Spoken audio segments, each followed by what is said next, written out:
इस 8 दिवसीय राष्ट्रीय नाट्य समारोह का आज 6वां दिन है। आज के हमारे मुख्य अतिथि हैं माननीय सुरेश पुष्पाकर जी। एक बार जोरदार तालियां हो जाएं। दोस्तों, जैसा कि हमारे भारतीय समाज में प्राचीन काल से ही किसी भी शुभ कार्य को शुरू करने से पहले दीप प्रज्वलन की परंपरा रही है, हम उसी को आगे बढ़ाते हुए आज के कार्यक्रम का शुभारंभ करेंगे। मैं निवेदन करूंगा चंडीगढ़ संगीत नाटक अकेडमी के चेयरपर्सन माननीय श्री सुदेश शर्मा जी से, department of Indian theatre Punjab university Chandigarh की chairperson doctor Navdeep Kaur ma'am से, एवं सुरेश पुष्पाकर जी से, माननीय विक्रांत सेठ जी से और राजेश अत्रेय जी से कि वो मंच पर आएं और दीप प्रज्वलन कर कार्यक्रम का शुभारंभ करें।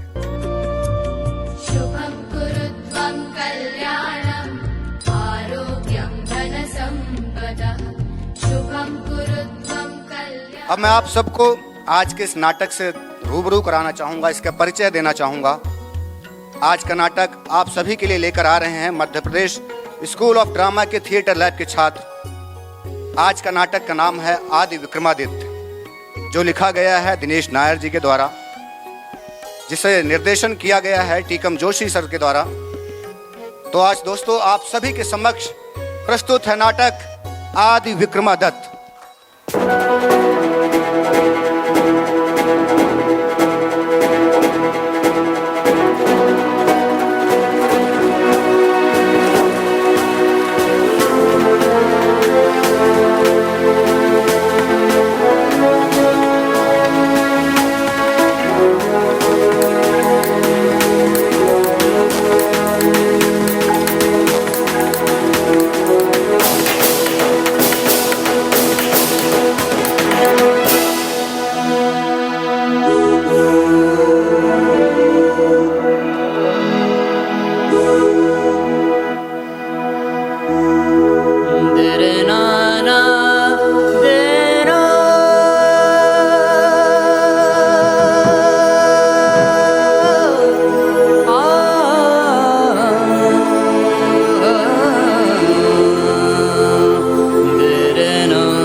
प्रत्यवेक्षिता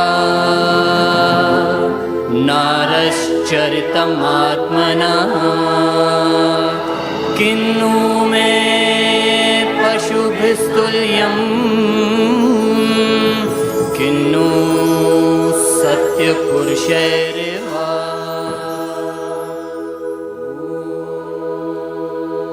अर्थात मनुष्य को चाहिए कि वो प्रतिदिन अपने आचरण की समीक्षा करता रहे कि मेरा आचरण पशुओं जैसा है या सत्य पुरुषों जैसा। समय की महत्ता और सार्थकता का बोध कराने वाले इस श्लोक से दिन भर प्रेरित रहें, और वाकई उनका जीवन और उनका राजकाल इस श्लोक के प्रकाश से सदैव प्रकाशित रहा। तभी तो वे अपने नाम के अनुरूप सचमुच के विक्रमादित्य बन सके।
यदि न्यायपूर्ण दृष्टिकोण हो तो कोई भी राजा हो सकता है।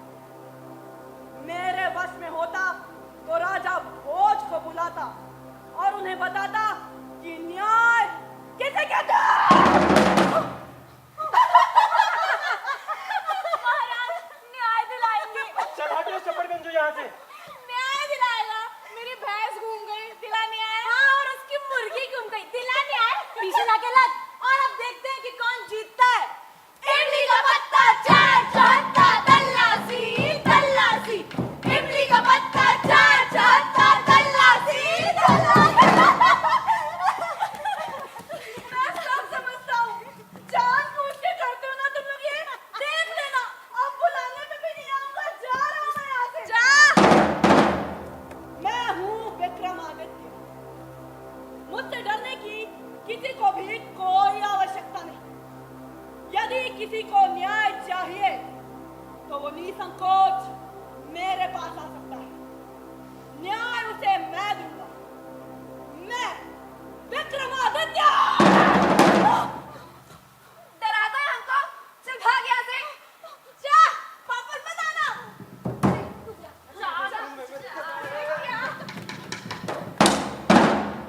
मैं विक्रमादित्य। महाराज महाराज, उस टीले पे कुछ मायावी सा है। जो भी उस पर चढ़ता है उसका व्यवहार बदल जाता है।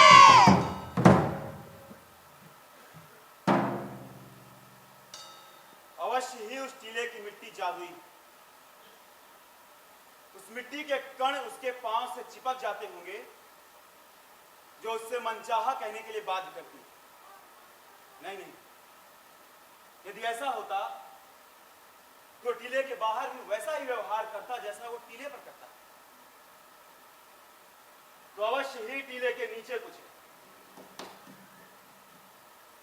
मुझे अन्य बच्चों को टीले पर जाने के लिए उकसाना होगा। देखते हैं वो आश्चर्यचकित कर देने वाली घटना होती है या नहीं। सुनो बच्चे, जी कहिए। तुम क्यों नहीं जाते उस टीले पर? नहीं, सभी मना करते हैं। क्यों? उस टीले पे किसी ने जादू टोना किया है। परंतु वो बच्चा तो नहीं डरता। अरे वो तो बुद्धू है ना। हम सब में सबसे ज्यादा बुद्धू वही है। लेकिन वहां पे जाके वो बदल जाता है। यदि तुम उस टीले पर जाओगे तो मैं तुम्हें स्वर्ण मुद्राएं दूंगा। नहीं नहीं, चाहे कितना भी लालच दे दो, नहीं मतलब नहीं। राजा भोज का कहा भी ना मानोगे? अरे ऊपर से देवता भी आ जाए, मैं वहां पे नहीं जाऊंगा। वहां पे कुछ तिलस्म सा है, कुछ अद्भुत सा है। वो ग्वाले का लड़का हम सब में सबसे ज्यादा बेवकूफ है। लेकिन वहां पे जाके वो बड़ी बड़ी बातें करने लग जाता है। तो होगा ना कुछ तिलस्म सा, कुछ भूतिया सा वहां। अरे मैं नहीं जाऊंगा वहां। मुझे ही कुछ करना होगा।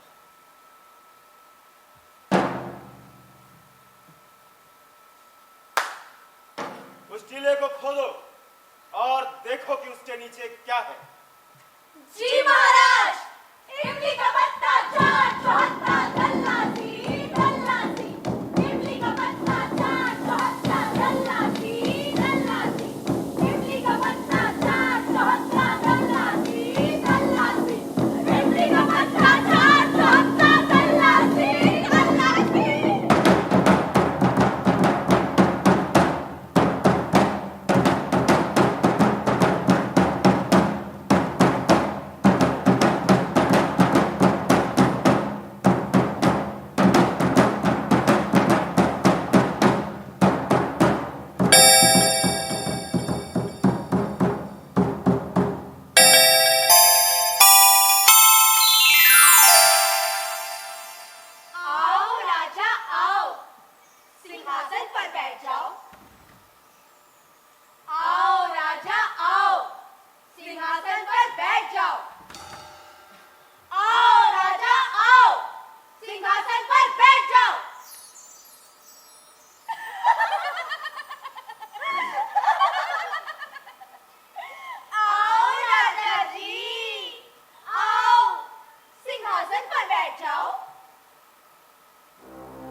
पहले राजा विक्रमादित्य की कहानी सुनो और फिर मनन करो।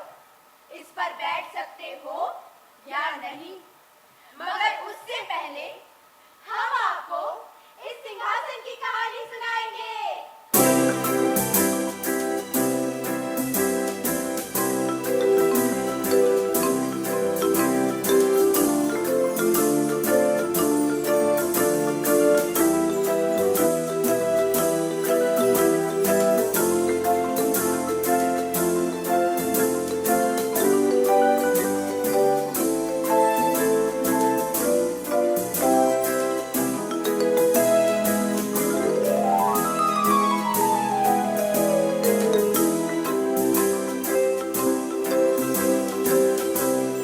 राजा विक्रमादित्य भले ही देवताओं से बढ़कर गुणवाले थे और इस शासन के अधिकारी माने जाते थे।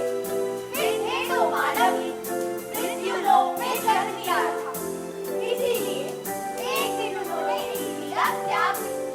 उनके मरते ही सर्वत्र हाहाकार मच गया। उनकी प्रजा शोकाकुल होकर रोने लगी। उनकी चिता पर देवताओं ने फूलों की वर्षा की। उनके बाद उनके सबसे बड़े पुत्र को राजा घोषित किया गया। उसका धूमधाम से तिलक हुआ, मगर वो अपने पिता के सिंहासन पर नहीं बैठ सका। पता नहीं चला कि अपने पिता के सिंहासन पर वो क्यों नहीं बैठ सकता। वो उलझन में पड़ गया कि एक दिन स्वप्न में विक्रम खो जाए। उन्होंने पुत्र से उस सिंहासन पर बैठने के लिए बड़े के पद को प्राप्त करने को कहा। उन्होंने उससे कहा कि जिस दिन वो सिंहासन पर बैठने योग्य हो जाएगा, वे स्वयं उसे स्वप्न में आकर बता देंगे। मगर कई दिनों तक विक्रम सपने में नहीं आए, तो उसने नहीं सोचा इस सिंहासन का क्या किया जाए। फिर एक दिन विक्रम सपने में आए और उन्होंने इस सिंहासन को जमीन में गड़वा देने के लिए कहा तथा उज्जैनी छोड़कर अम्बावती को नई राजधानी बनाने की सलाह दी। उन्होंने कहा कि जब भी इस पृथ्वी पर कालांतर में कोई सर्वगुण संपन्न राजा पैदा होगा, तो सिंहासन उसके अधिकार में चला जाएगा। पिता के स्वप्न वाले आदेश को मानकर उसने सुबह में मजदूरों को बुलाकर एक खूब गहरा गड्ढा खुदवाया तथा उस सिंहासन को उसमें दबा दिया। वो खुद अम्बावती को नई राजधानी बनाकर शासन करने लगा। गौरी नंदन गणेश, जो गणनायक है, हम उनकी वंदना करते हैं। उनके बाद हम शिव विष्णु और धरती धर गणेश का वंदन करते हैं। उज्जैनी नगर समग्र मालवा और महाकाल के देश का वर्णन करते हैं। मालवा प्रदेश के उज्जैनी में जहाँ कल करती शिप्रा नदी बह रही है, जिसमें स्नान भर कर लेने से लोग मुक्त हो जाते हैं और इसके कई कोसों दूर तक कलह-कलेश नहीं होता। मंदिरों में शुभ मंगल सुनाई पड़ता है। इस नगर में बैताल का पहरा है और भैरवनाथ स्वयं जागृत रहकर नगर रक्षा के लिए कटिबद्ध है। हम उस उज्जैनी नगर को नमन करते हैं। यहाँ माँ कालका और माँ हरसिद्धि की कृपा दृष्टि सदा हम पर बनी रहती है। यहाँ पर 12 ज्योतिर्लिंगों में से एक जागृत ज्योतिर्लिंग सदा विद्यमान है। कृष्ण सुदामा ने यहाँ स्थित सांदीपनि आश्रम में रहकर शिक्षा प्राप्त। ऐसा महान है उज्जैन और मालवा का नगर। यहाँ के कण कण में घनश्याम और शब्द शब्द में राम बसते हैं। ऐसी धरती पर एक राजा हुआ जो राजाओं का राजा था, जिसने परमार्थ के अनेक कार्य किए। आज से पहले की, जिस देश की संस्कृति को लोग भूल गए, उस काल में जाकर हम उसी महान सम्राट की कथा सुनाते हैं। जो एकदम सत्य है, न मानो तो कुछ भी नहीं। इस देश का इतिहास कोई 500 साल से शुरू नहीं हुआ, ये है हजारों साल पुराना। पुरातन किताबें जला दी गई तो क्या हुआ, इन पुतलियों की जुबानी में इस देश की कला संस्कृति जिंदा है, इतिहास जिंदा है।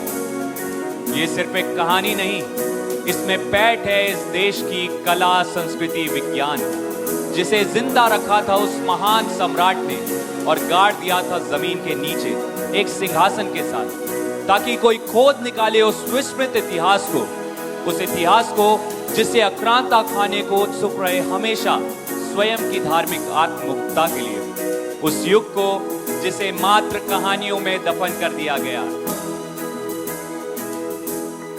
ऐसे राजा को हम पुनः सामने लाती हैं और उनकी कथा बारंबार सुनाती हैं। विश्व में एकमात्र ऐसा राजा जिसने न्याय का पालन करते हुए राज किया, उनका नाम है विक्रमादित्य। राजा विक्रमादित्य।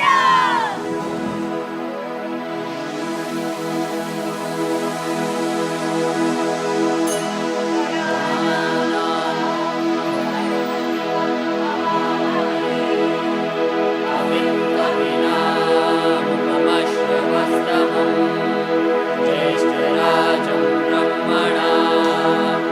ब्रह्मणस्पत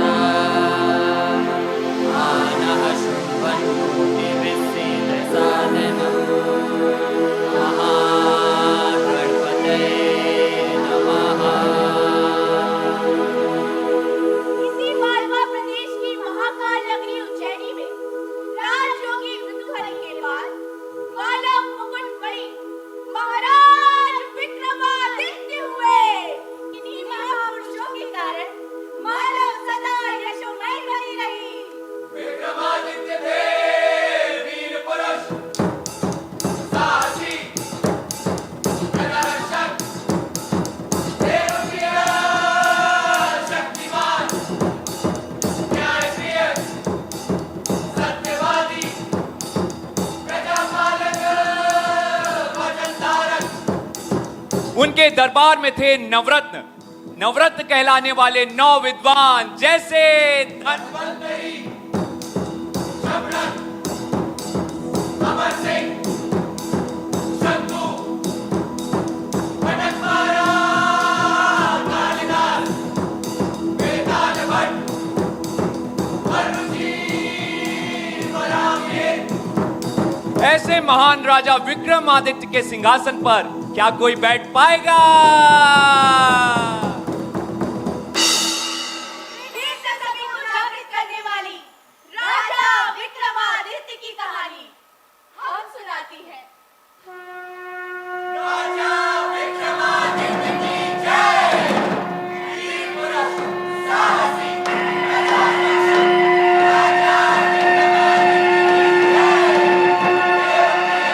शक्तिमान, राजा विक्रमादित्य की जय। न्यायप्रिय, सत्यवादी, प्रजापालक, वचनधारक, राजा विक्रमादित्य की जय। राजा विक्रमादित्य की जय। राजा विक्रमादित्य की जय। महाराज, महाराज, महाराज, महाराज, महल के द्वार पर एक आदमी खड़ा है। उसका सिर हिरण का है और वो मनुष्यों की भाषा बोल रहा है। हिरण के सिर वाला आदमी, बड़े आश्चर्य की बात है। वो द्वार पर क्यों खड़े हैं? आपसे मिलना चाहता है महाराज। उन्हें सादर अंदर बुला लाओ।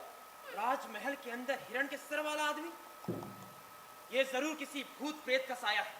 महाराज, उसे महल के अंदर प्रवेश ना करने दें। मंत्री जी, इस पृथ्वी पर समस्त प्राणियों का समान अधिकार है, अतः उस हिरण के सिर रूपी मानव को भी समान अधिकार है कि वो यहाँ आए और अपनी बात रखे। महाराज, ये जरूर किसी भूत प्रेत का साया है। हो सकता है आपकी कीर्ति से ईर्ष्यावश कोई षड्यंत्र रच रहा हो हिरण के सर रूपी मानव को सादर अंदर बुला लाओ।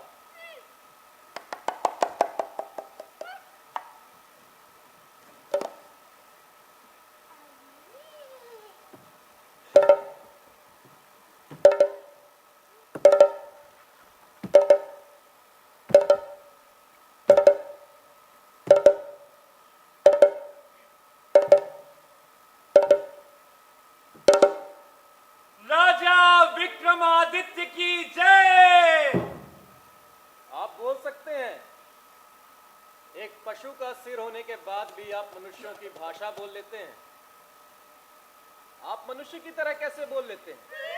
ये सब उस स्थान के प्रभाव से हुआ है महाराज, जहां आप जैसा न्यायप्रिय राजा राज करता है। आपका सर हिरण का क्यों है? कहीं किसी साधु महात्मा का श्राप तो नहीं? आप ठीक समझ रहे हैं महाराज। मैं श्रापित हूं अपने कर्म के कारण। मैं जन्मजात हिरण नहीं हूं महाराज। मैं एक मनुष्य हूं। एक योगी के श्राप से मैं हिरण बन गया हूं। तो फिर आपने ही कोई जरूर ऐसा कार्य किया होगा जिससे उस योग पुरुष ने आपको श्राप दिया। आप श्राप दिए जाने का कारण बता सकते हैं? महाराज, मेरा नाम अविरल है। एक दिन मैं एक हिरण का पीछा करता हुआ घने जंगल में पहुंच गया, लेकिन वो हिरण मुझे कहीं दिखाई नहीं दिया। तभी मुझे कुछ ऐसी आवाज आई कि मानो आसपास जैसे वही हिरण हो।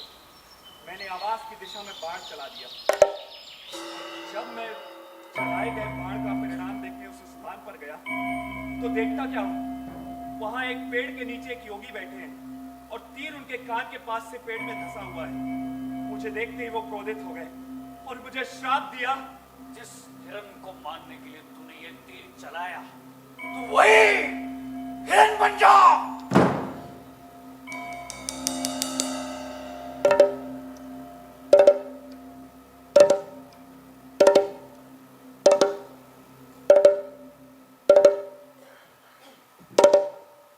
तो श्राप के कारण आप हिरण बने हुए हैं। आपको इस श्राप से कम मुक्ति मिलेगी? श्राप की कल्पना से ही मैं भय से सिहर उठा तथा उन योगी के पैरों पर गिर पड़ा और श्राप मुक्त होने की प्रार्थना करने लगा। तब उन्होंने कहा कि विक्रमादित्य के गले में जो मूंगों की माला पड़ी है, यदि वो तुम्हें पहना दे तो तुम फिर से मनुष्य बन जाओगे। तो क्या इन मूंगों की माला से आपको मुक्ति मिल जाएगी? जी हाँ महाराज। महाराज, ये माला आपके परदादा की है, जो स्वयं इंद्र ने उन्हें दी थी और कहा था कि अगर जब तक इसे कोई धारण करेगा उसे कोई क्षति नहीं पहुंचा सकेगी। पता ये अनमोल है महाराज, इसे ऐसे ही किसी को भी दिया नहीं जा सकता। इन्हें अपना पूर्व जीवन फिर से प्राप्त हो, उसके लिए इस पत्थर की माला का कोई मोल नहीं।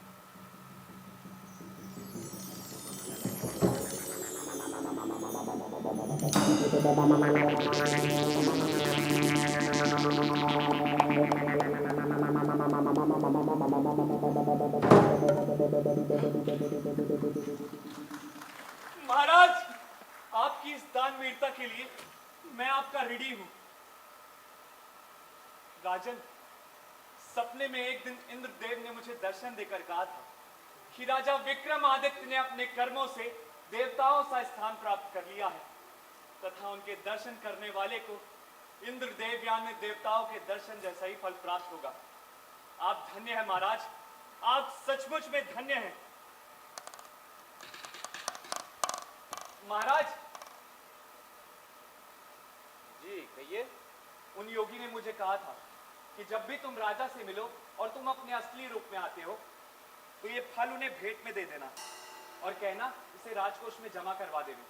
कृपया इसे स्वीकार करें महाराज और इसे राजकोष में जमा करवा देवे ताकि मैं पूर्ण रूप से श्राप मुक्त हो जाऊं। महाराज, अब आप कृपया सावधान हो जाइए। मुझे इसमें किसी प्रकार के षड्यंत्र का आभास हो रहा है।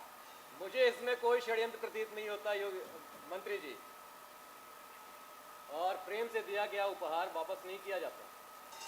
इसे राजकोष में जमा करवा दिया जाए। जी महाराज।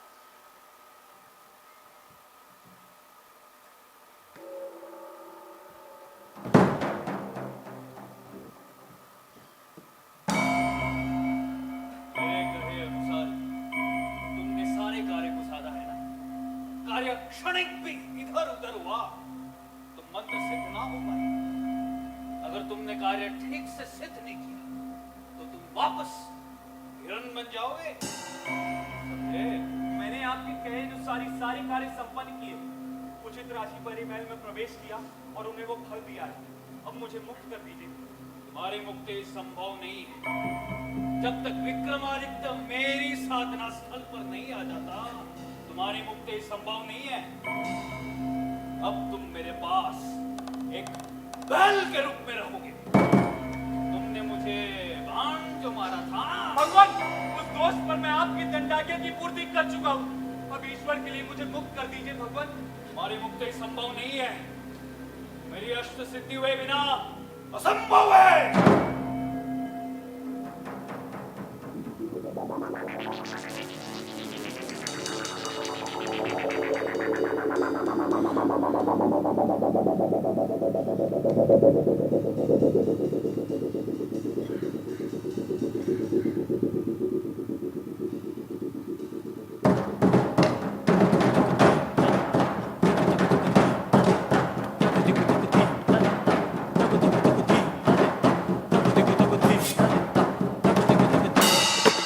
न्यायप्रिय, सत्यवादी, प्रजापालक, वचनधारक राजा विक्रमादित्य की जय।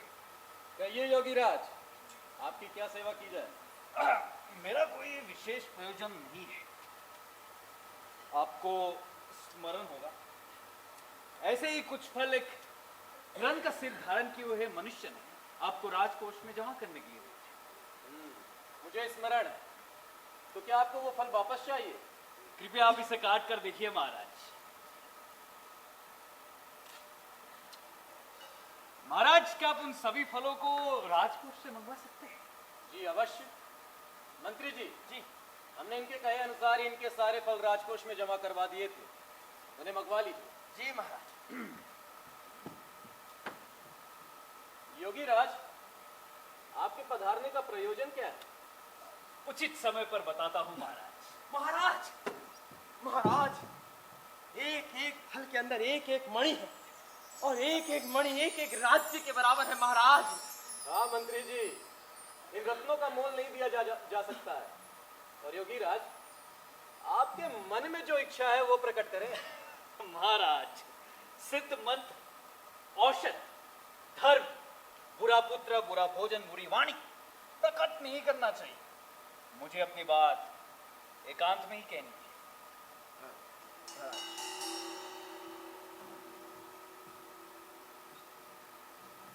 इस योगी ने मुझे उपहार दिया है। कोई साधु सन्यासी तभी किसी राजा से मिलता है जब उसे कोई कार्य आ पड़ा हो। इस योगी को भी मुझसे कोई कार्य होगा। योगीराज, आपने इतना कीमती उपहार मुझे ही क्यों दिया है? महाराज, राजा, गुरु, ज्योतिषी, वैद्य और बेटी, इनके घर कभी खाली हाथ नहीं जाना चाहिए, इसीलिए मैंने आपको दिया है महाराज। योगीराज, कोई साधु सन्यासी तभी किसी राजा से मिलता है जब उसे कोई कार्य आ पड़ा हो या कोई संकट हो। बिल्कुल, लेकिन कुछ बातें गोपनीय होती है महाराज। मुझे अपनी बात एकांत में ही कहनी है।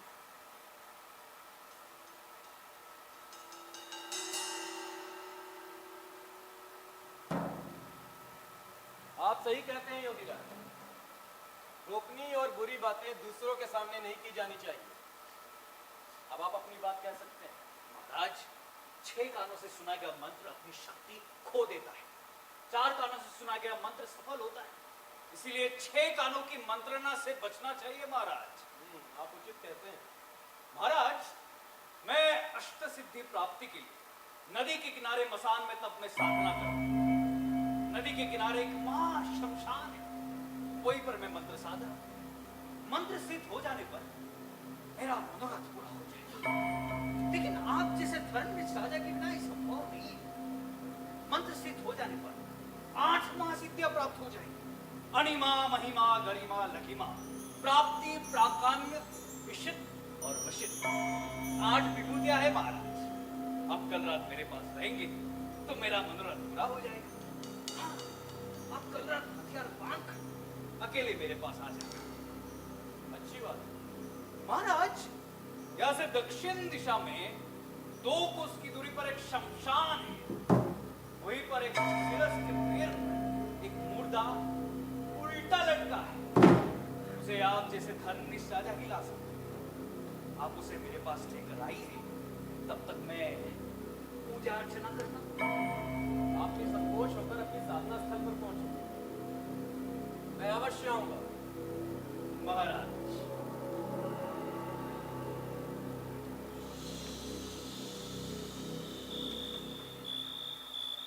ये सुनकर राजा वहां से चल दिया।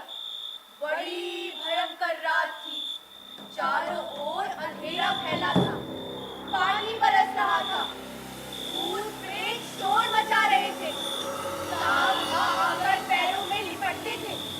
लेकिन राजा हिम्मत से आगे बढ़ता गया। जब वो शमशान में पहुंचा तो देखता क्या है कि शेर दहाड़ रहे हैं, हाथी चिंगार रहे हैं, भूत प्रेत उत्पात मचा रहे हैं। राजा बेधड़क चलता जा रहा था और सिरस के पेड़ के पास पहुंच गया। पेड़ जड़ से सूखी था, आग से दहक रहा था।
बेताल हूँ।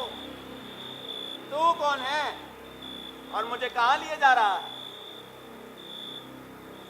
मैं धार नगरी का राजा हूँ, राजा विक्रमादित्य। मैं तुझे एक योगी के पास लेके जा रहा हूँ। तो तू है वो धर्मज्ञ राजा विक्रमादित्य।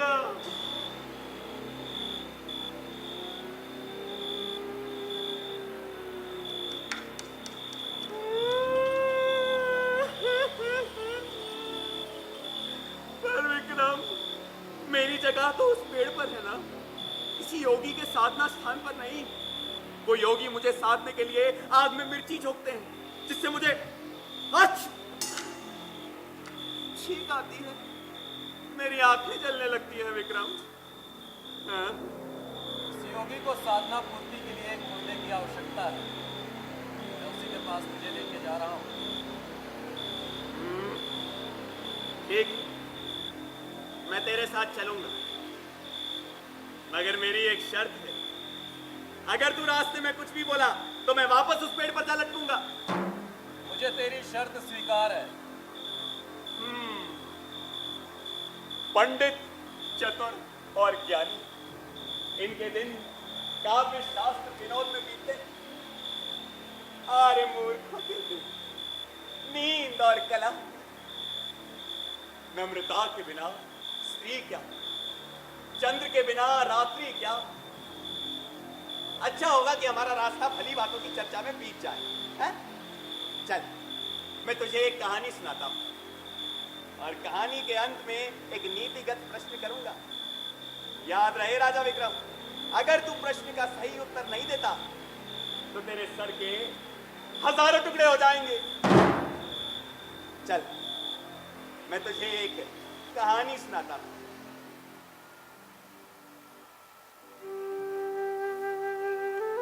धर्मदत्तपुर नामक एक नगर था। वहां पुण्यशाली नामक राजा राज करता था। उसकी प्रजा बड़ी प्रसन्न रहती थी, इसलिए वो भी प्रसन्न रहता था। उसके जीवन में मात्र एक ही दुख था, वो था निसंतान होने का। अपुत्रस्य गृहं शून्यं दिशा शून्यस्य बान्धव मूर्खस्य हृदयं शून्यं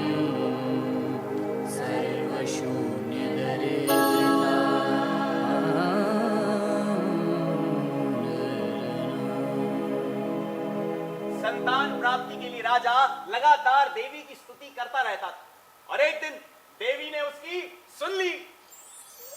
हे देव देवशी, तुझे प्रणाम। ब्रह्मा विष्णु भी आपकी वंदना करते। शिव के देश में उत्पन्न हे सौम्य महालक्ष्मी, तुझे प्रणाम, तुझे प्रणाम, तुझे प्रणाम। उठो पुत्र, तुम्हें बड़ा ही पराक्रमी और बुद्धिमान पुत्र प्राप्त होगा। तथास्तु। देवी के आशीर्वाद से राजा को एक पुत्र रत्न की प्राप्ति हुई।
मंत्री को भी एक पुत्र हुआ जिसका नाम अंगद रखा गया।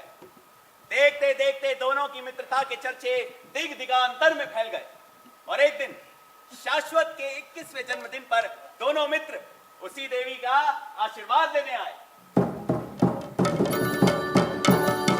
या देवी सर्वभूतेषु शक्तिरूपेण संस्कृता नमस्तस्यै नमस्तस्यै नमस्तस्यै नमो नमः। सर्वमंगल्य मांगल्ये शिवे सर्वार्थ साधिके शरण्ये त्र्यंबके गौरी नारायणी नमस्तुते नारायणी नमस्तुते नारायणी नमस्तुते। और उस दिन विक्रम मंदिर में एक अनोखी घटना घटी।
मित्र मित्र, हाँ मित्र, आप मित्र, क्या तुम इस युवती को जानते हो? मित्र, ये तो हमारे नगर की साधारण सी क्या बात है? इसने कोई अपराध किया? नहीं मित्र, अंगद, मैं निर्णय कर चुका हूं। कैसा निर्णय मित्र? यदि मैं विवाह करूंगा तो किसी युवती से, अन्यथा जीवन भर कुंवारा रहूंगा। कैसा निर्णय ले रहे हो? वो एक साधारण सी युवती है और तुम एक राजकुमार। तुम्हारे पिताजी नहीं मानेंगे।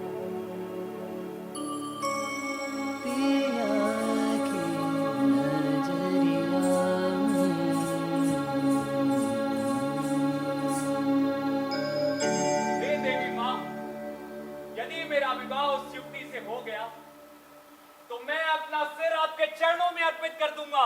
ये कैसी भीषण प्रतिज्ञा ले रहे हो मित्र तुम? वो एक साधारण सी युवती है और तुम एक राजकुमार। मेरी बात सुन। शाश्वत, शाश्वत, शाश्वत। राजकुमार ने प्राण कर लिया। उसके बाद दोनों मित्र राजमहल पहुंचे। राजमहल पहुंचकर शाश्वत स्वप्ना की प्रेमाभिलाषा में पूरी तरह डूब गए। कुछ विचलित और व्यथित रहने लगे।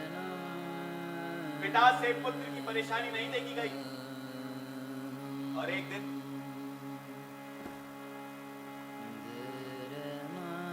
तो शाश्वत,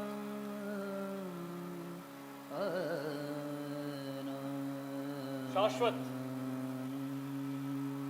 प्रणाम पिताजी। बात क्या है तुम आजकल इतना विचलित क्यों रहते हो? बताओ पुत्र, बताओ पुत्र। शाश्वत चाहकर भी अपने पिता से कुछ न कह पाया तो राजा ने अंगद को अपने पास बुलाया। प्रणाम महाराज। बुलाया आपने? शाश्वत आजकल इतना विचलित क्यों रहता है? महाराज वो राज्य कार्यों में व्यस्त होंगे। राजकार्य की व्यस्तताएं देखने के लिए और भी तो लोग हैं। तुम बताओ समस्या क्या? महाराज, शाश्वत के 21वें जन्म दिवस पर मंदिर परिसर में उसे एक युवती से प्रेम हो गया। युवती से प्रेम हो गया? कहाँ की राजकुमारी है? क्षमा कीजिएगा महाराज, वो कहीं की राजकुमारी नहीं है। वो हमारे ही नगर की एक साधारण सी युवती है और शाश्वत उससे विवाह करना चाहता है। तो इसमें आपत्ति क्या है?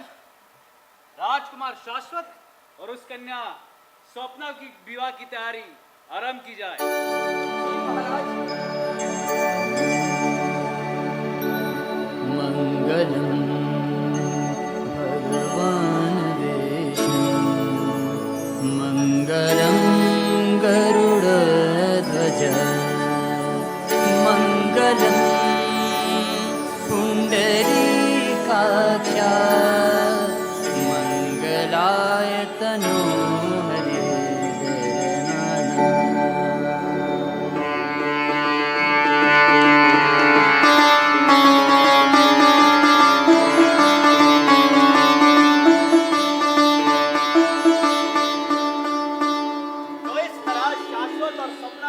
संपन्न हुआ और दोनों के सुखी दाम्पत्य जीवन का आरंभ हुआ।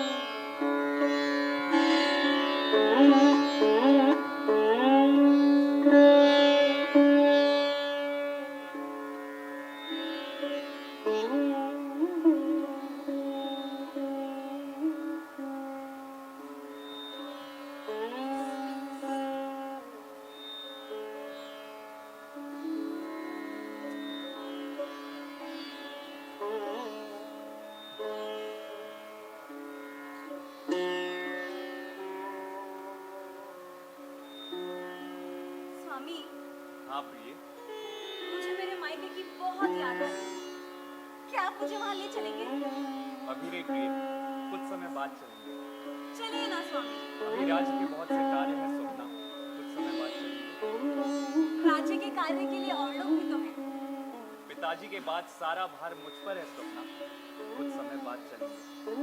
रहने दीजिए स्वामी, मुझे जाने हैं। स्वप्ना मेरी बात सुनो। स्वामी रहने दीजिए, स्वप्ना मेरी बात तो सुनो। रहने दीजिए स्वामी। परंतु तुम्हारे बिना मैं कैसे रहूंगा प्रिय?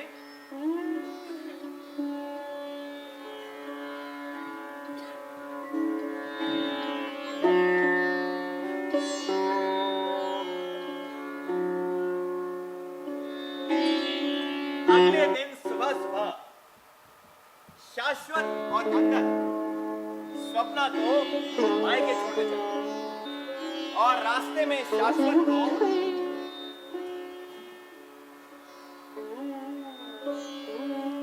वही मंदिर दिखा। अंगद, हाँ मित्र, आप लोग यही प्रतीक्षा कीजिए, मैं देवी के दर्शन करके आता हूँ। ठीक है मित्र।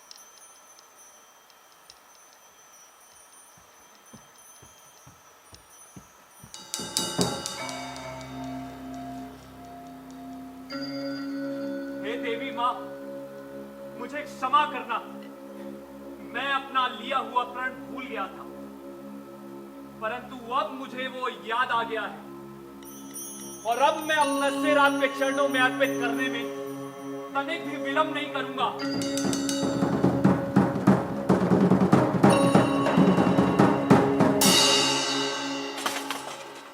अभी शाश्वत को गए काफी समय बीत चुका है, आप यहीं प्रतीक्षा कीजिए, मैं अभी देख कर आता हूँ। जी शाश्वत! मित्र! कौन है?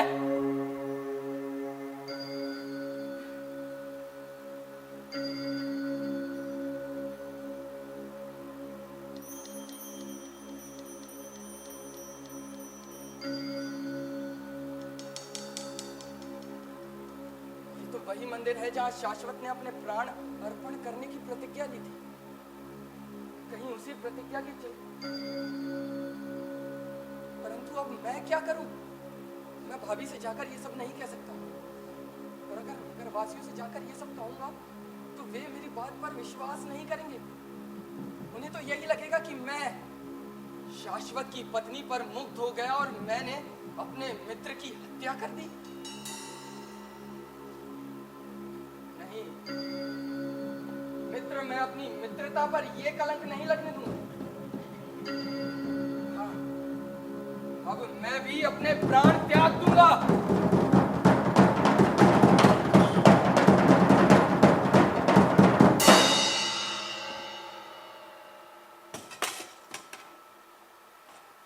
स्वामी और अंगद अभी तक आए क्यों नहीं?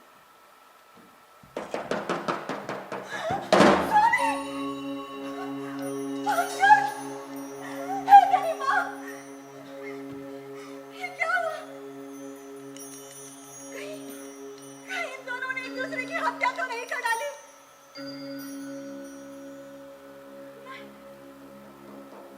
मैं नगरवासियों को क्या मुंह दिखाऊंगी?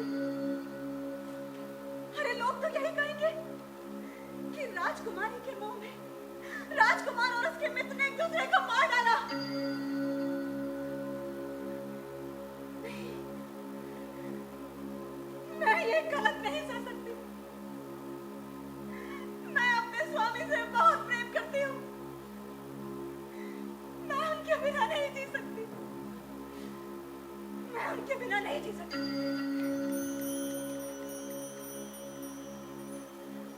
हे देवी माँ, मेरा ये बलिदान स्वीकार करें। जय माँ चंडी। रुको पुत्री, तुम्हारे पतिव्रत धर्म से मैं प्रसन्न हूँ। कहो, क्या वरदान मांगती हो? देवी माँ, मैं अपने स्वामी से बहुत प्रेम करती हूँ। उनके बिना मेरा जीवन व्यर्थ है माता। और अंगद तो मेरे भ्राता के समान है। उन दोनों को जीवन दान दे माता, उन दोनों को जीवन दान दे। तुम इनके सिर इनके धड़ों से जोड़ दो, ये पुनः जीवित हो जाएंगे। तथास्तु।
शाश्वत अंगद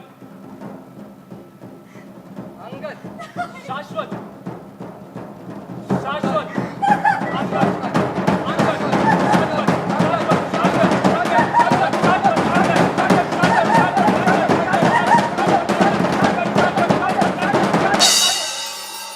दोनों मित्र इसी प्रकार असमंजस में पड़े रहे, परंतु में स्वप्ना ने अपना पति चुन लिया। अब तू बता विक्रम, तू तो बड़ा ज्ञानी है? बोल, स्वप्ना ने अपना पति किसे चुना? शाश्वत के सर वाले अंगद के धड़ को, या शाश्वत के धड़ वाले अंगद के सर को?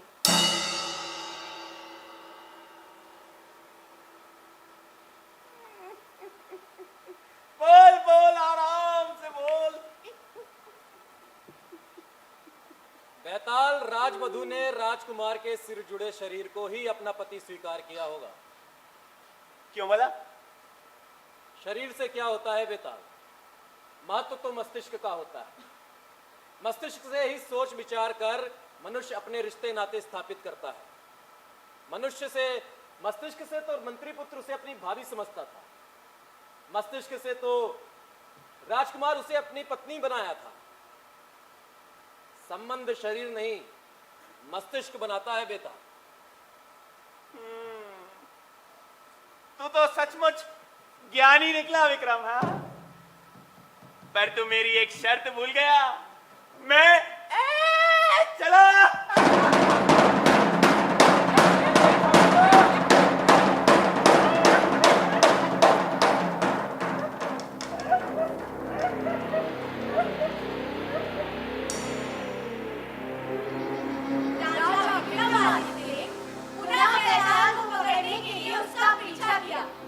और वापस उसे ट्रेन से उतारा। बैताल ने विक्रम को फिर से एक नई कहानी सुनाई। ये कहानी बहुत ध्यान से सुनना विक्रम।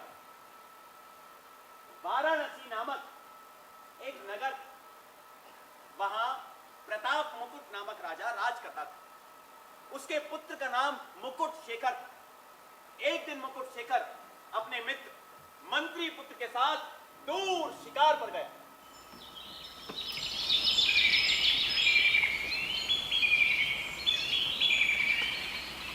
वहां एक अत्यंत विशाल तालाब थे।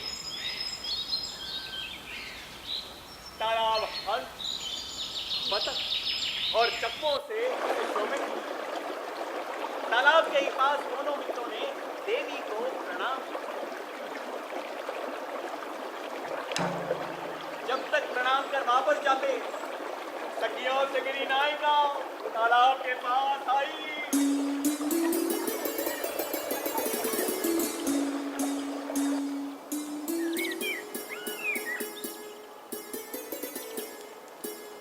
स्नान कर गौरी आदि का पूजन कर।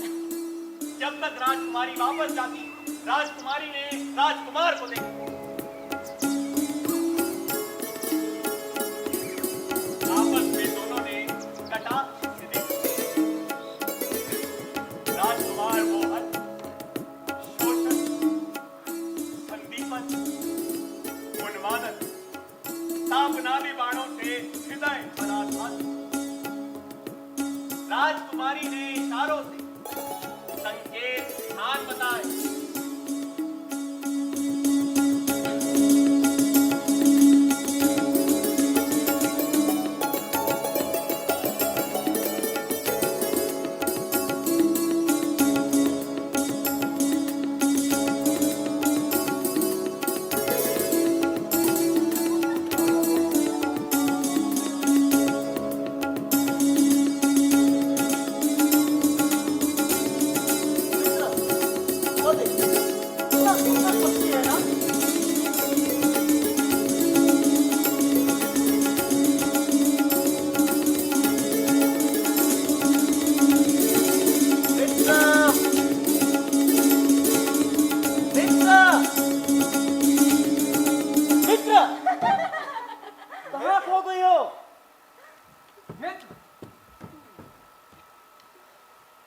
मैंने अभी अभी यहाँ एक अत्यंत सुंदर युवती देखी, जिसे देखकर मैं मंत्रमुग्ध हो गया। उसकी आंखें ऐसी थी जैसे मृग के नैन,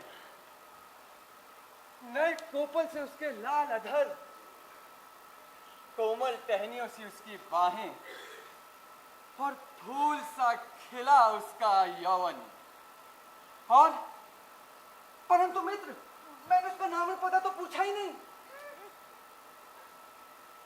मैंने एक निर्णय लिया है मित्र, यदि मैं विवाह करूंगा तो उसी युवती से करूंगा, अन्यथा अपने प्राण त्याग दूंगा। नहीं नहीं मित्र, ऐसा नहीं कहते। कहा गया अर्थ तो पशु भी समझ जाता। बिना कहे पक्षी उड़ते हैं, बिना कहे हाथी घोड़े भी चलते हैं, बिना कहे विद्वान आदमी भी समझ जाता है।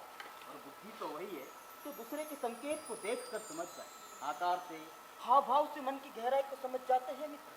अच्छा मित्र, ये बताओ, वहां से कोई हाव भाव, कोई संकेत हुए हैं? यही तो पीड़ा का कारण है। उसने कुछ संकेत, मित्र, उसने संकेत किए। हाँ, उसने इस गुलाब को सबसे पहले अपने कानों पर रखा, हाँ, फिर अपने दांतों पर, फिर अपने पैरों पर, और अंत में अपने हृदय पर रख लिया मित्र।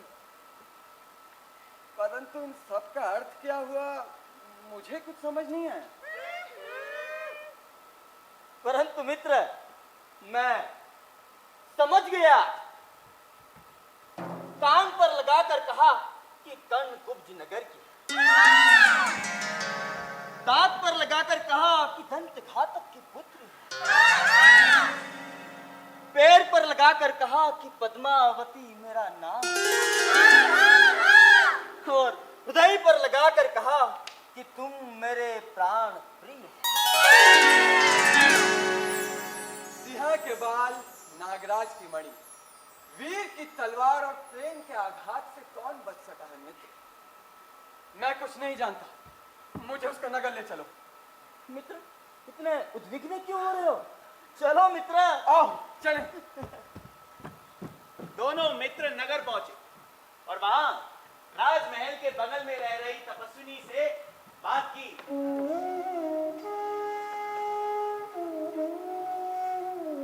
प्रणाम राजकुमार। प्रणाम तपस्विनी, मेरा नाम मुकुट शेखर है।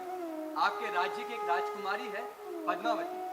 यदि आप उन तक मेरा एक संदेश पहुंचा दें कि जिस राजकुमार को उन्होंने वन उद्यान में देखा था वो उनसे मिलने आए, तो आपकी बड़ी मेहरबानी होगी। जी राजकुमार। मित्र, तब तक हम नगर घूम लेते हैं। हाँ। राजकुमार, राजकुमार, हाँ? राजकुमारी ने चंदन के लीप में 10 उंगली डुबोकर मेरे गाल पे छापकर मुझे भेज दिया। इसका क्या अर्थ हुआ मित्र? इसका अर्थ है कि अभी देव कारण चल रहा है, 10 दिन ठहर जाओ। और राजकुमार कुमकुम में 4 उंगली डुबोकर मेरे गाल पे छापकर मुझे भेज दिया।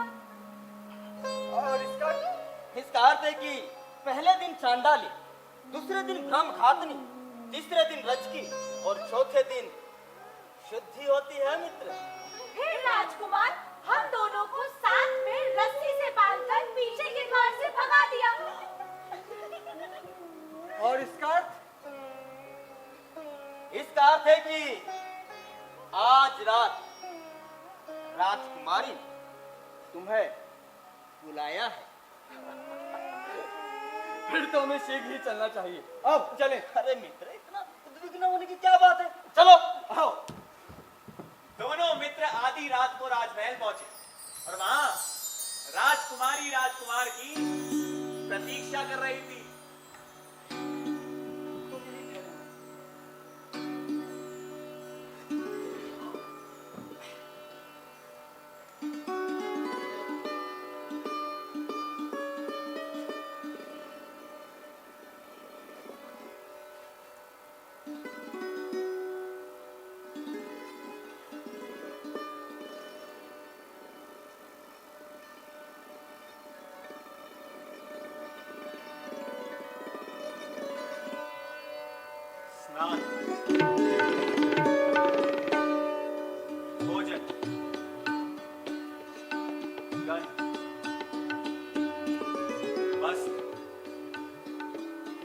तांबूल आदि करके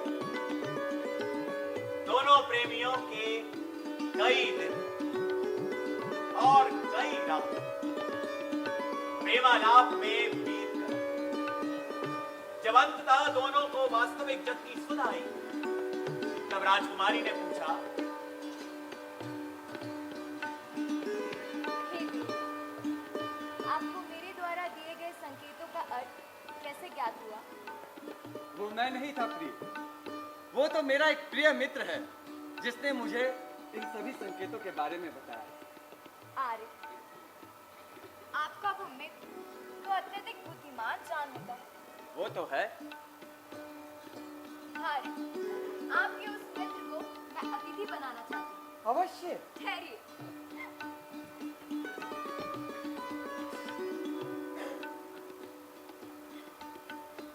ये लीजिए आर्य, ये आपके लिए।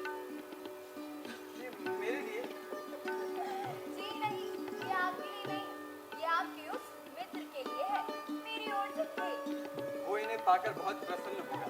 अवश्य। अच्छा, अब आपको चलना चाहिए। हाँ, जाऊं? जाइए ना। चला जाऊं? जाइए ना।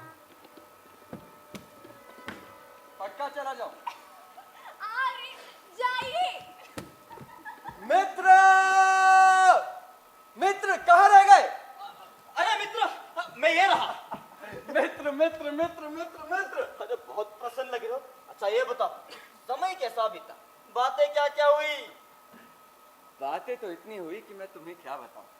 खैर, बातों ही बातों में उसने मुझे उन प्रश्नों के बारे में पूछा जिसके बारे में तुमने मुझे बताया था। तो मैंने उससे कहा कि मेरा एक प्रिय मित्र है जिसने मुझे इन सभी संकेतों के बारे में बताया है। तो उसने कहा कि वो तुम्हें अतिथि बनाना चाहती है। मुझे अतिथि बनाना चाहती है? हाँ, और तुम्हारे लिए ये भेजा है। आहा, इतने सारे लड्डू। मित्र, मन करता है कि सारे के सारे लड्डू खा जाऊं। खा जाओ। पर इसे मैं खा नहीं सकता। क्यों? ये विष भरे लड्डू है मित्र। विष भरे लड्डू? परंतु ऐसा क्यों करेगी? तुम्हें भरोसा नहीं होता ना? ठहरो।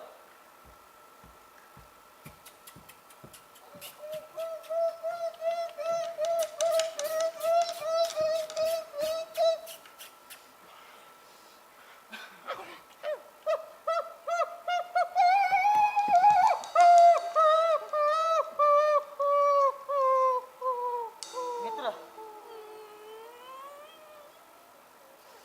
उसने ऐसा क्यों किया? उसने ऐसा क्यों किया? उसने ऐसा क्यों किया मित्र? मैं उस दुष्ट कपटी से कभी संबंध नहीं रखूंगा। परंतु मैं क्या करूं? मित्र, तुम वहां जाओ और उससे बातें करो, लेकिन मेरी एक बात ध्यान रखना, जब वो सो जाए तो उसकी बाएं पिंडली पर नख के 3 निशान करके उसके सारे के सारे गहने मेरे पास ले आओ। मैं यहीं प्रतीक्षा करता हूं। इन सब के बाद? पर क्यों? मित्र, मैंने जैसा कहा वैसा ही करो। ठीक है। राजकुमार ने बिल्कुल वैसा ही किया जैसा मंत्री पुत्र ने कहा था, और राजकुमारी के सारे गहने ले मंत्री पुत्र के पास वापस आए। मित्र, जैसा तुमने कहा था।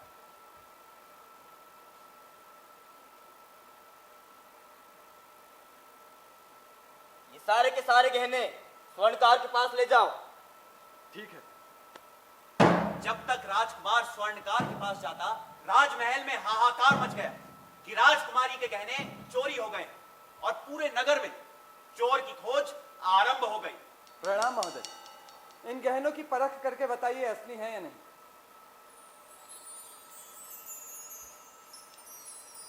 स्वर्णकार गहनों पर लगे राज चिन्ह को देखते ही समझ गया कि चोर उसके सामने ही खड़ा।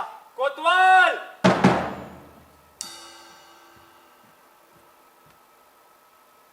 कोतवाल राजकुमार को सीधे राज दरबार ले गए।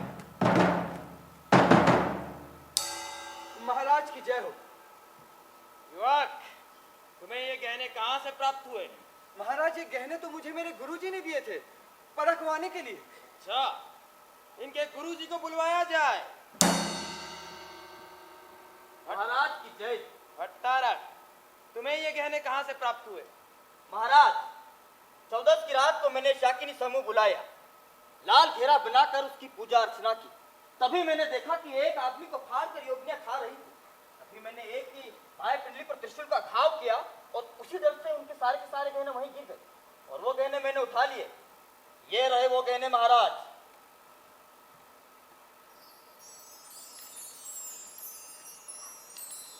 गुजरे को बुलवाया जाए। महाराज की जय हो। राजकुमारी के बाएं जंघा पर नख के निशानों की जांच की जाए। जी महाराज।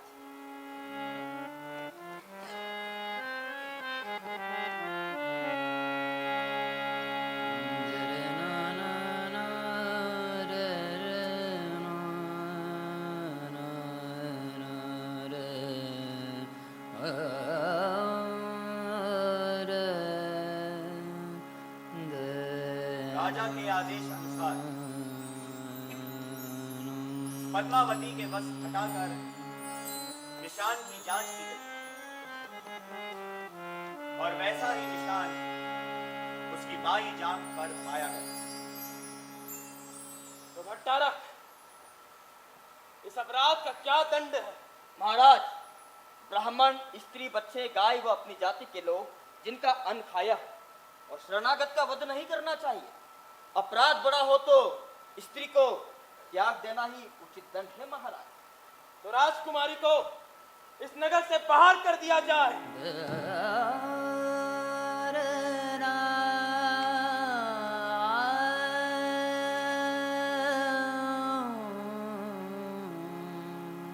राजा के आदेश अनुसार पद्मावती को नगर के बाहर भेज दिया गया। वहां जाकर राजकुमार और मंत्री पुत्र राजकुमारी से मिले और उसे अपने नगर ले गए।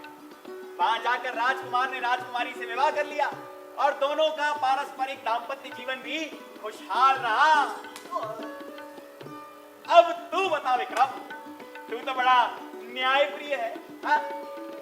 मान कि मंत्री पुत्र ने जो भी किया वो अपने मित्र और उसकी प्रेमिका को मिलाने के लिए किया, पर पद्मावती ने जिस अपराध का दंड भोगा वो तो उसने किया ही नहीं।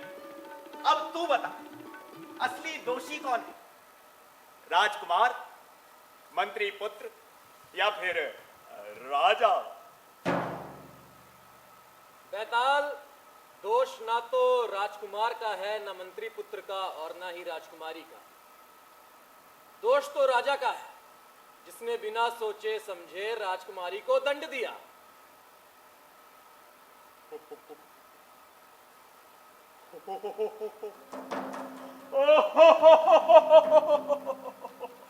अरे बाप रे विक्रम, तू तो सच में न्यायप्रिय निकला है?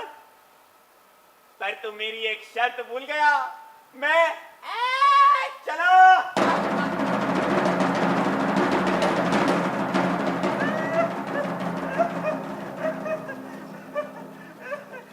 चलते हो या नहीं?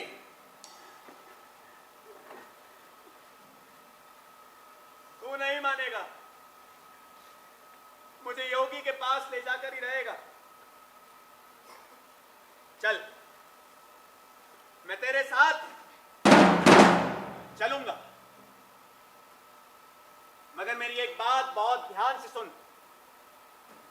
जिस योगी का आदेश तू एक सेवक की तरह मान रहा है, वही तेरे प्राणों का दुश्मन है। वो तुझ जैसे धर्मज्ञ राजा की बलि चढ़ाकर पूरी पृथ्वी पर राज करना चाहता है। सुन, जैसे ही तू वहां जाएगा वो तुझे देव को प्रणाम करने को कहेगा, पर तू ऐसा मत करना। उससे कहना पहले आप करके दिखाए, और जैसे ही वो सर झुकाए उसका सर धड़ से अलग कर देना। इतना कहकर बैताल मौन हो गया। राजा विक्रमादित्य की आगे की यात्रा मौन ही कटी। रात्रि के चौथे पहर राजा विक्रमादित्य शव को लेकर उस तांत्रिक के पास पहुंचे थे।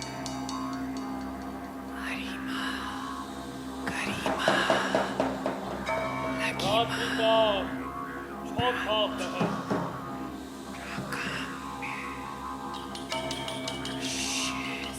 लोक से परलोक तक की यात्रा, कल्पना को यथार्थ, प्रश्नों को उत्तर से, जीवन को मृत्यु से,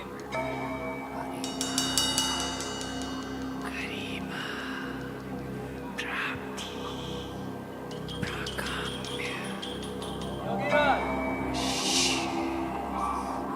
आपकी आज्ञा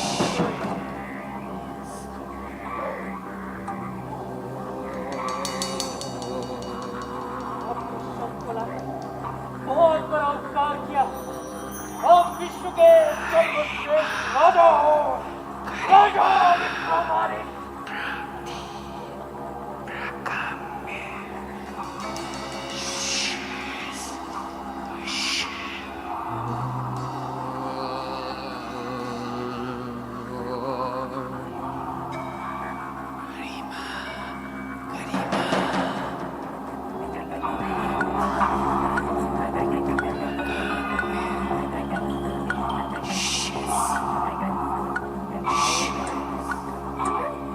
झुकाकर देव को प्रणाम करो।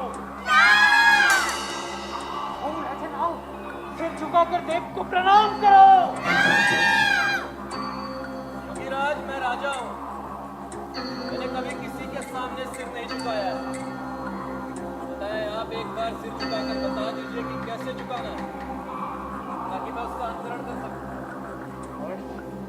अवश्य राजन, आइए आइए, समय बीता जा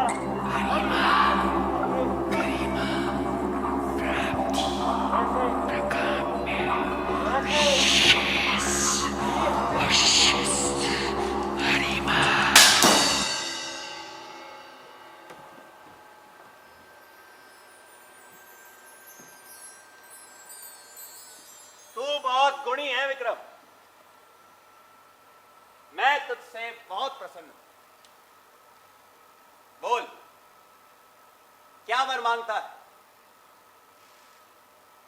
बैताल, जो कहानियां तुमने मुझे सुनाई है वो विश्व के कोने कोने तक पहुंचनी चाहिए, ताकि समाज का हर आदमी उससे ज्ञान अर्जित कर सके। जैसा तू चाहता है वैसा ही होगा विक्रम। 24 कहानियां जो मैंने तुझे सुनाई और 25वीं ये जिसका तू स्वयं एक हिस्सा था। बेताल 25 के नाम से पूरे जग में प्रसिद्ध होंगी और जो भी इन्हें पढ़ेगा वो ज्ञानी हो जाएगा।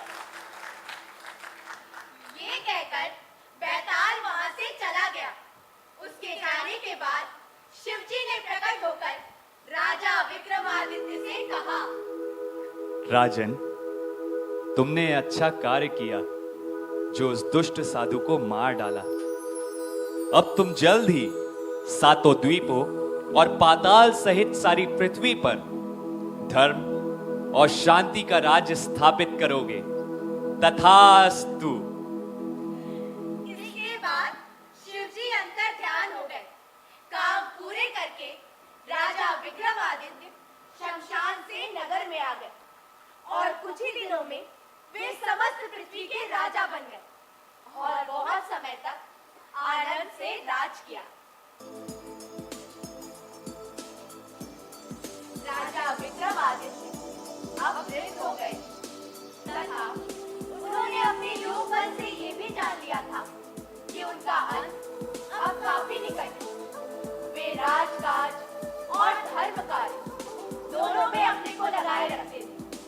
उन्होंने मन में साधना के लिए एक आवाज भी बना रखा था कि एक दिन स्वयं यमराज आदर पूर्वक उन्हें स्वर्ग लोक ले गए।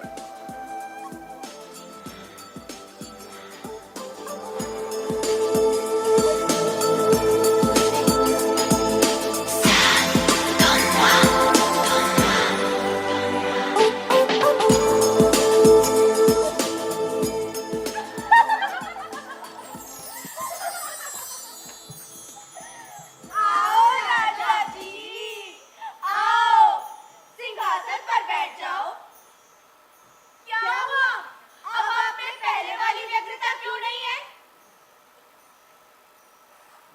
महाराजा विक्रमादित्य की ये कथाएं सुनकर मुझे लगता है इस समूची पृथ्वी पर किसी भी मनुष्य या प्राणी के अंदर इतने सारे गुणों का होना असंभव है।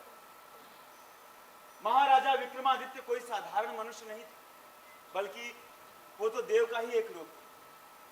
यदि उनके गुणों का अंश मात्र भी मेरे अंदर होता तो निसंदेह मैं इस सिंहासन पर बैठ सकता था, परंतु इसके लिए अभी हमें और योग्य होना होगा। इसीलिए मेरा निर्णय है कि इस सिंहासन को वहीं पर गड़ा रहने देना चाहिए। राजन, आपके राजा विक्रमादित्य के गुणों के आंशिक स्वामी होने की योग्यता के चलते ही उनके इस सिंहासन के दर्शन आपको हो पाए।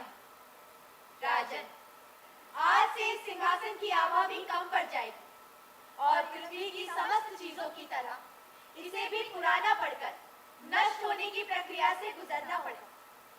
राजन, आज से अब पुतलियां भी मुक्त हो गई है और आपसे आज्ञा चाहती है।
सिंहासन वो पुतलियों से जड़ा हुआ, वो न्याय युक्त सिंहासन और उसमें जुड़ी 32 पुतलियां सुनाती विक्रमादित्य की कहानी, सदा सुनाती विक्रमादित्य की कहानी वो।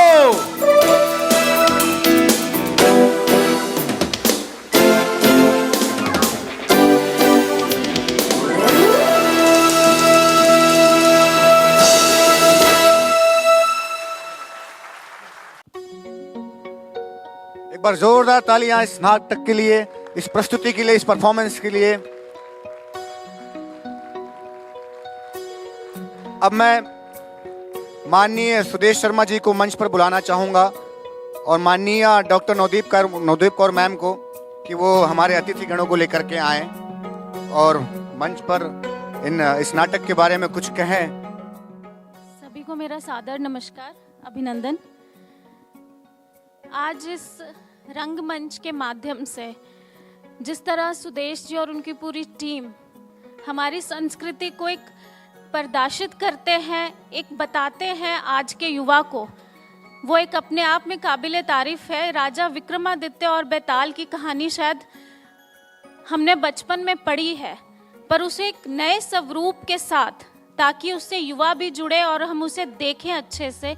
वो बहुत ही अच्छा जो इनका पूरा निर्देशक रहा है इस टीम का, वो बहुत अच्छा रहा है। खास तौर पे जिस तरह से एक विक्रम और बैताल की कहानी को एक साथ में उनकी प्रतिबिंब को लेकर जिस तरह से इन्होंने बताया है, वो बहुत, मैं सभी किरदार सभी को बहुत बहुत बधाई देती हूँ कि उन्होंने इतना अच्छा कार्य किया है। और मैं सब जितने भी यहाँ पर युवा बैठे हैं या माता पिता बैठे हैं, उन्हें ज़रूर कहूँगी कि रंगमंच एक ऐसा प्लेटफॉर्म है जिससे आप हमारी जो संस्कृति है उसे सही मायने में देख सकते हैं, जिसे आजकल हम शायद डिजिटल के ज़माने में 5D या 3D बोल देते हैं, पर कहीं ना कहीं रंगमंच से जुड़ना, एक आप उस कैरेक्टर को अनुभव करते हैं, ये बहुत बड़ी बात है। पुनः सभी को बहुत बधाई और मुझे यहाँ आ जाने का सौभाग्य प्राप्त हुआ है, इसके लिए धन्यवाद। जय हिंद, जय भारत। सभी को मेरा प्रणाम। इस सभागार में जितने दर्शक के रूप में बैठे हैं और मेरे साथ यहाँ कलाकार जो मौजूद हैं मंच पर, और हमारे सुदेश शर्मा जी जो चंडीगढ़ संगीत नाटक अकादमी के चेयरपर्सन हैं, उन्हें भी, और जो चेयरपर्सन हैं हमारे department of Indian theatre Punjab university से, वो भी मौजूद हैं, और भी जो मुख्य अतिथि हैं उन्हें भी, और हमारे संगीत जो साथी हैं, सेक्रेटरी हैं चंडीगढ़ संगीत नाटक अकादमी के राजेश आत्रे जी, और बाकी जिनके मैं नाम नहीं ले पा रहा हूँ, उन सभी का मैं हृदय से आभार व्यक्त करता हूँ कि आज उन्होंने जो इस सभागार में हमें आमंत्रित किया है एक गेस्ट के रूप में, उसके लिए भी, और ये जो आयोजन किया है 8 दिनों का जो ये आयोजन है, आज 6वां दिन है इसका, और आज आदि विक्रमादित्य नाटक का जो यहाँ प्रस्तुति हुई है वो बहुत बेहतरीन, मैं समझता हूँ कि बहुत अच्छा एक संदेश लेकर ये जो भी ग्रुप है मध्य प्रदेश से, तो ये Madhya Pradesh school of drama की प्रस्तुति रही है, और इसके जो निर्देशक हैं उन्हें, और जितने भी कलाकार हैं जिन्होंने इसमें अपनी सहभागिता दी है, उन सब का मैं बहुत मन से अपने ये चाहूँगा कहना कि बहुत सुंदर प्रस्तुति उन्होंने इस मंच पर दी है, और ऐसे ही वो अपनी कला का प्रदर्शन अलग अलग मंचों पर करते रहें, इसके लिए मेरी शुभकामनाएं उनके साथ हैं। मैं टीम से चाहूँगा कि अपना पात्र परिचय, अपना किरदार का नाम बता करके ऑडियंस को सुनो। अभिषेक मंडोरिया, अर्चित कुमार बंछोर, महक नंदा, अभिषेक शाही, मुकुट शेखर राजकुमार, अनंतिका मिश्रा बुद्धू बच्चा, आकाश घुरमारे दूसरा बच्चा, ध्रुवी गांगिल बच्चा, सिमरन वर्मा चौथा बच्चा, आलोक मिश्रा राजा भोज, गौतम सारस्वत बेताल, प्रदीप तिवारी राजा विक्रमादित्य, विशाल बरुआ शांतिशील, अर्चना स्वप्ना और बच्चा, वरुण शर्मा अंगद, ऋचा पांडे बच्चा और तपस्विनी, नुपुर मेहता बच्चा और देवी, रोहित खिलवानी हिरण और राजकुमार शाश्वत, कशफ खान बेताल, भूमि बाथरी डॉल। गीतिका देवदास गुड़िया। शारोन मेरी मसीह विक्रमादित्य की 32 पुतलियां। Himadri Vyas. Arvind Silawate Vikram puppet. Sagar Shukla. Lakshya Arora music operator. Geeta Herwar. Light पे थे प्रसन्न सर, वो भी आ जाएं।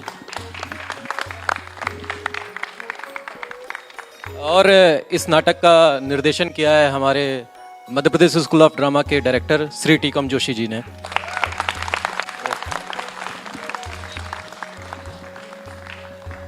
म्यूजिक में कुछ लोग और थे, हमारा सेकेंड ईयर था पूरा, वो सभी लोग स्टेज पर आ जाएं। और उसके अलावा ताल वाद्य में थे रवि राव जी।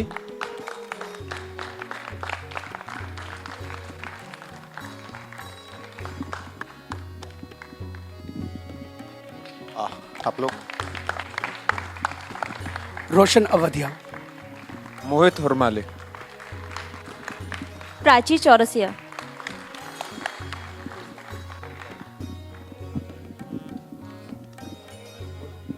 रवि राव जी परकशन पे। और इसके अलावा अरमान और था, अरमान भी यहीं होगा। मैं माननीय सुदेश शर्मा सर से और डॉक्टर नवदीप कौर मैम से चाहूँगा कि हमारे अतिथिगणों का पुष्प कुछ देकर सम्मानित करें।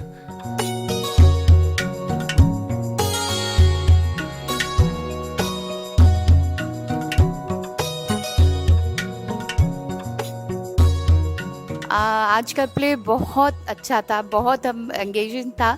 ये कहानियाँ जो हमने बचपन में पढ़ी हुई है विक्रम बेताल की, वो ना सजीव हो गई स्टेज पे। एक्टिंग बहुत अच्छी थी, कॉस्ट्यूम्स बहुत सुंदर थे, प्रेजेंटेशन बहुत अच्छी थी। जो उसकी ऑल्टर ईगो बनाई थी बहुत इम्प्रेसिव थी, और प्रॉप्स बहुत ही ज़्यादा अच्छे थे।